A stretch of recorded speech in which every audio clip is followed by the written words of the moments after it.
जिस व्यक्ति ने अपने मन, वाणी और कर्म पर नियंत्रण प्राप्त कर लिया, उसने संसार की सबसे बड़ी विजय प्राप्त कर ली। क्रोध, लोभ, मोह, ईर्ष्या ये सभी भाव मनुष्य की शक्ति को नष्ट कर देते हैं और उसके निर्णयों को कमजोर बना देते हैं। लेकिन जब मनुष्य अपने भीतर के तूफान को शांत करना सीख लेता है, तब वह स्पष्ट सोच पाता है, सही निर्णय लेता है और अपनी सच्ची क्षमता को पहचान पाता है। आत्मनियंत्रण से ही व्यक्ति का चरित्र बनता है, उसकी प्रतिष्ठा बनती है और उसका व्यक्तित्व दूसरों के लिए प्रेरणा बन जाता है। श्री कृष्ण कहते हैं कि जो मनुष्य खुद पर विजय पा लेता है, उसे दुनिया की कोई भी चुनौती नहीं हरा सकती, क्योंकि उसकी सबसे बड़ी शक्ति उसके भीतर ही है। मनुष्य वही बनता है जिसके साथ वह अधिक समय बिताता है। यदि उसकी संगति सकारात्मक, ज्ञानवान, प्रेरणादायक और सत्य के मार्ग पर चलने वालों से हो, तो उसके विचार, व्यवहार और परिणाम भी उच्च स्तर के होते जाते हैं। लेकिन यदि संगति आलसी, नकारात्मक, असंतुलित और गलत दिशा में चलने वालों की हो, तो धीरे धीरे मनुष्य का मन, स्वभाव और कर्म उसी दिशा में ढलने लगते हैं। यही कारण है कि श्री कृष्ण सदैव उत्तम संगति का महत्व बताते हैं, क्योंकि संगति ही आपके व्यक्तित्व, चरित्र और जीवन की दिशा को निर्धारित करती है। इसलिए हमेशा ऐसे लोगों के साथ रहें जो आपकी सोच को ऊंचा उठाए और आपके भीतर की श्रेष्ठता को जगाए। भगवान श्री कृष्ण अर्जुन को अध्याय 18 में यह बताते हैं कि जीवन का अंतिम लक्ष्य केवल धर्म, अर्थ, काम और मोक्ष का सिद्धांत समझना नहीं है, बल्कि उसे जीवन में उतारना है। ऐसे उतारना कि जीवन के हर कर्म में, हर भावना में, हर निर्णय में और हर सांस में ईश्वर का अनुभव हो सके। इसलिए यह अध्याय मोक्ष संन्यास योग कहलाता है, क्योंकि यह मनुष्य को कर्म के त्याग और कर्म के समर्पण, इन दोनों रहस्यों को एक साथ समझाता है। श्री कृष्ण बताते हैं कि संन्यास का अर्थ कर्म को त्यागना नहीं है, बल्कि कर्म पर होने वाले अपने अधिकार को त्याग देना है, यानी मैं करता हूं यह अहंकार छोड़ देना। और त्याग का अर्थ यह नहीं कि मनुष्य न करे, बल्कि यह कि वह जो कुछ करे उसे ईश्वर को समर्पित कर दे, फल की इच्छा, अहंकार, अपेक्षा, पहचान और अपनी व्यक्तिगत चाह को पूरी तरह समाप्त करते हुए। मनुष्य जब कर्म करता है तो वह स्वाभाविक रूप से फल चाहता है, परंतु श्री कृष्ण कहते हैं कि फल की इच्छा ही बंधन है। कर्म बंधन नहीं है, कर्म का अहंकार बंधन है। इसलिए मोक्ष कर्म से नहीं, बल्कि कर्म के भाव से जुड़ा हुआ है। श्री कृष्ण आगे कहते हैं कि कर्म 3 प्रकार के होते हैं, सात्विक, राजसिक और तामसिक, और कर्म का परिणाम भी इसी के अनुसार होता है। वही नहीं, कर्ता भी 3 प्रकार का होता है और उसकी बुद्धि, उसकी चेतना और उसका संकल्प भी इन 3 गुणों के अधीन होते हैं। सात्विक कर्ता वह है जो शांत, संतुलित, अहिंसक, करुणामय, धैर्यवान, समर्पित और अनासक्त होता है। राजसिक कर्ता वह है जो अहंकार, उत्साह, लोभ, कामना, बेचैनी और सफलता की इच्छा से भरा होता है। और तामसिक कर्ता वह है जो आलसी, जड़, अविचारी, हिंसक और अज्ञान से आवृत रहता है। इसी प्रकार बुद्धि भी 3 प्रकार की होती है। सात्विक बुद्धि वह है जो यह भेद कर सकती है कि क्या करना चाहिए और क्या नहीं। राजसिक बुद्धि वह है जो केवल लाभ और हानि के आधार पर निर्णय लेती है। और तामसिक बुद्धि वह है जो धर्म और अधर्म में भेद ही नहीं कर पाती। संकल्प भी 3 गुणों पर आधारित होता है। सात्विक संकल्प दृढ़, पवित्र और आत्मिक प्रगति वाला होता है। राजसिक संकल्प इच्छा प्रधान और अस्थिर होता है, जबकि तामसिक संकल्प आलस्य, भय और भ्रम से भरा होता है। इसी प्रकार सुख भी 3 प्रकार के हैं। सात्विक सुख जो प्रारंभ में कठिन लगता है पर अंत में अमृत समान होता है, राजसिक सुख जो प्रारंभ में मधुर लगता है पर अंत में दुख देता है, और तामसिक सुख जो अविद्या, नशे, मोह और जड़ता से उत्पन्न होता है और मनुष्य को अधोगति में धकेल देता है। इसके बाद श्री कृष्ण अर्जुन को समझाते हैं कि संसार में प्रत्येक मनुष्य प्रकृति द्वारा दिए गए अपने अपने स्वभाव के अनुसार कर्म करता है। 4 वर्ण ब्राह्मण, क्षत्रिय, वैश्य और शूद्र कर्मों के आधार पर हैं, जन्म के आधार पर नहीं। यह मनुष्य के भीतर मौजूद दिव्य गुणों की प्रवृत्तियों पर आधारित है। ब्राह्मण का गुण ज्ञान, अध्ययन, सत्य, शांति और संयम है। क्षत्रिय का गुण वीरता, धैर्य, पराक्रम, नेतृत्व और संरक्षण है। वैश्य का गुण व्यापार, कृषि, सेवा और संसाधन का निर्माण है।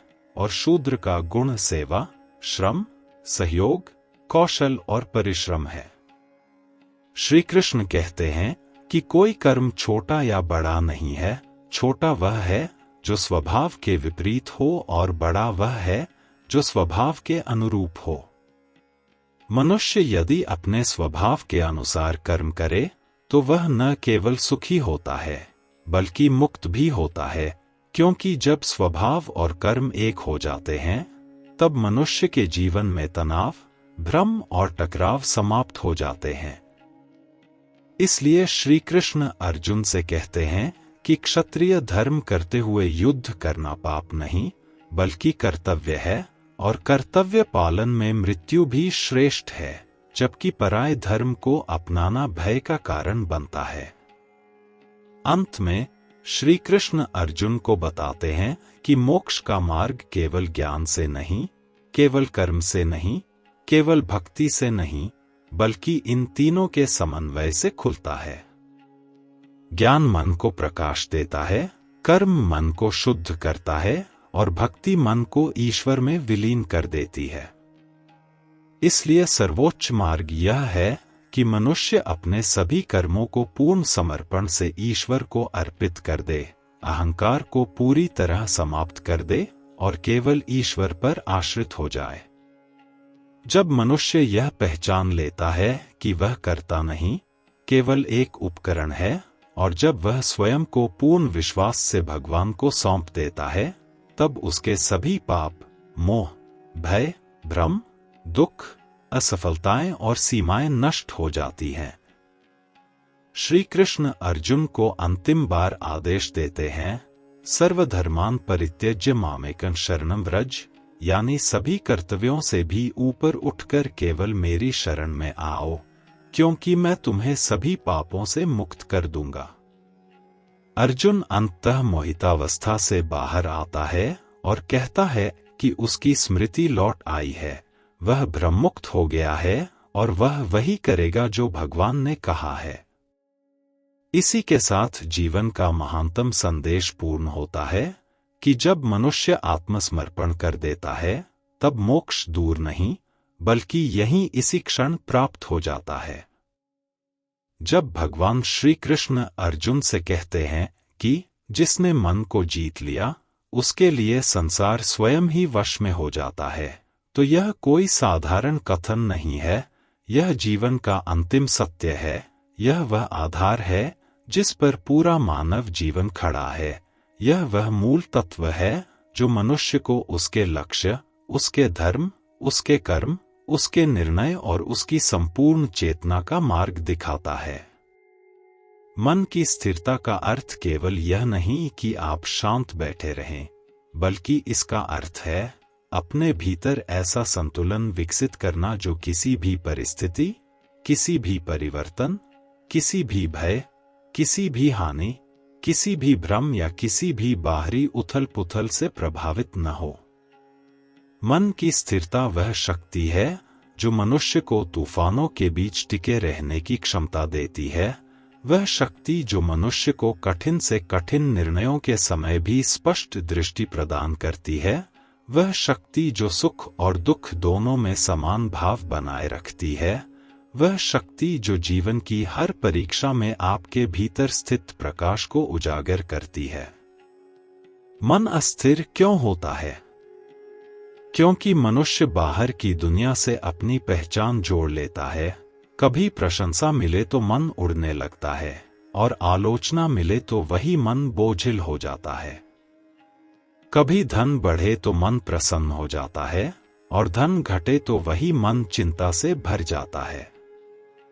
कभी लोग साथ दें तो मन को सहारा मिलता है और जब वही लोग मुड़ जाए तो मन टूट जाता है।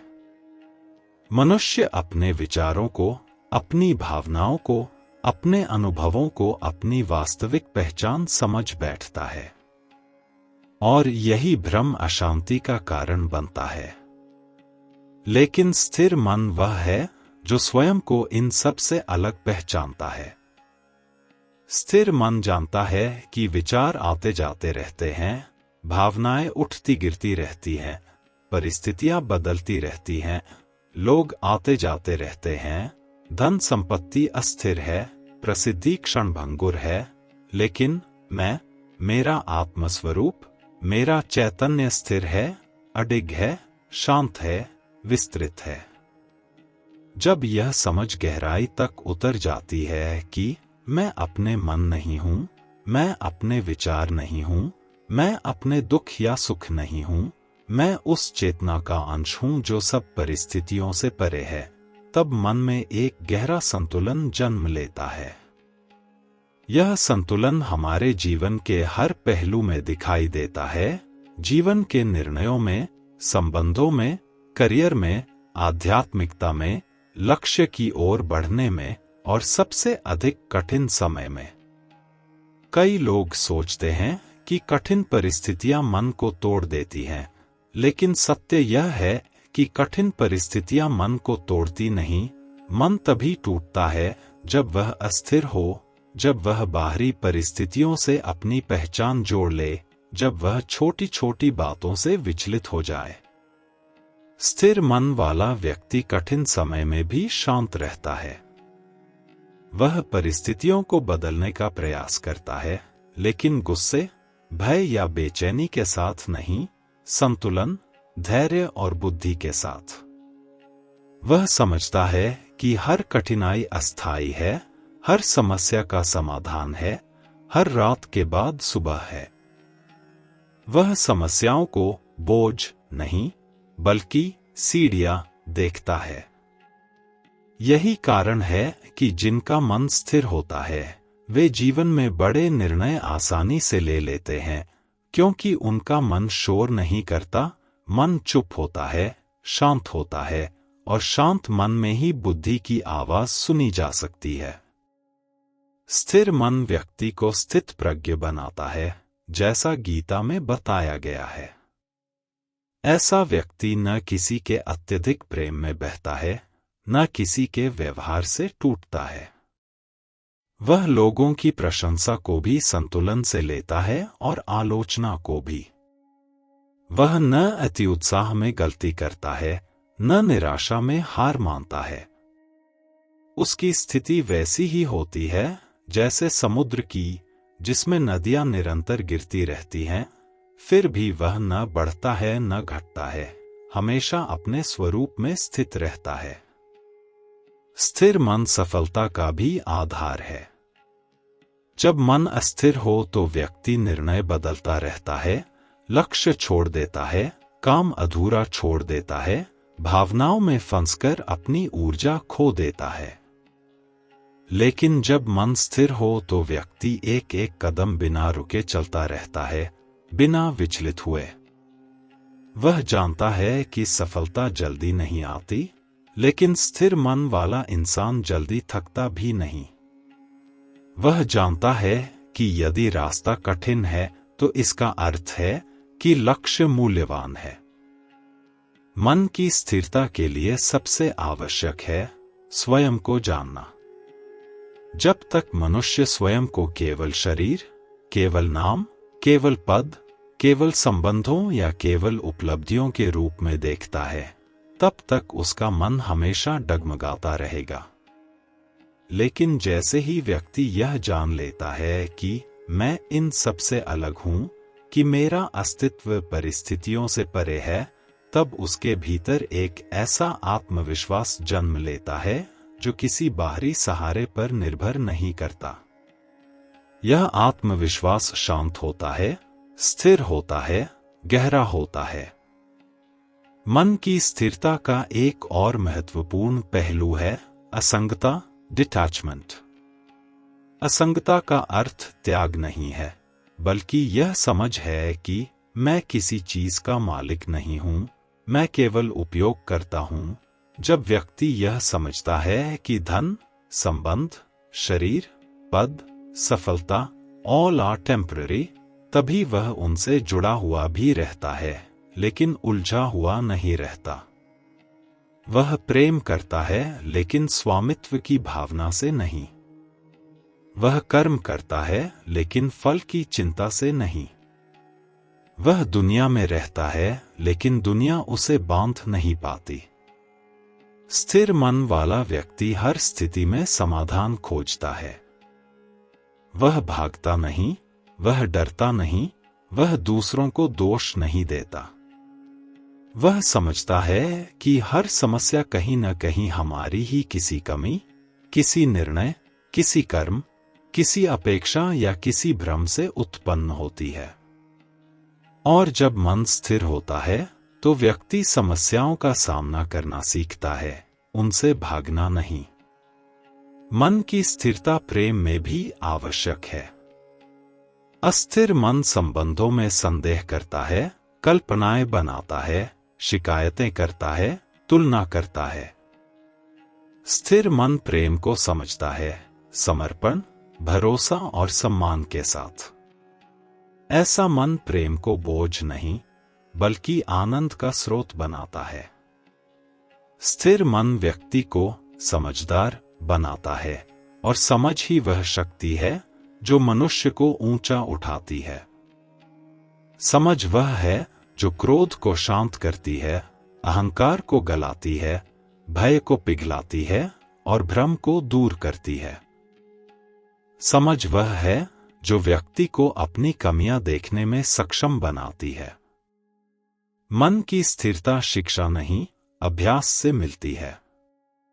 यह ध्यान से आती है, आत्ममंथन से, सही संगति से, अच्छे विचारों से और सबसे अधिक अपनी प्रतिक्रियाओं को पहचानने से। हर बार जब आपका मन विचलित होता है, आप खुद से पूछें, यह स्थिति मुझे क्यों प्रभावित कर रही है? जब यह प्रश्न स्पष्ट होता है, समाधान स्वतः मिलता है।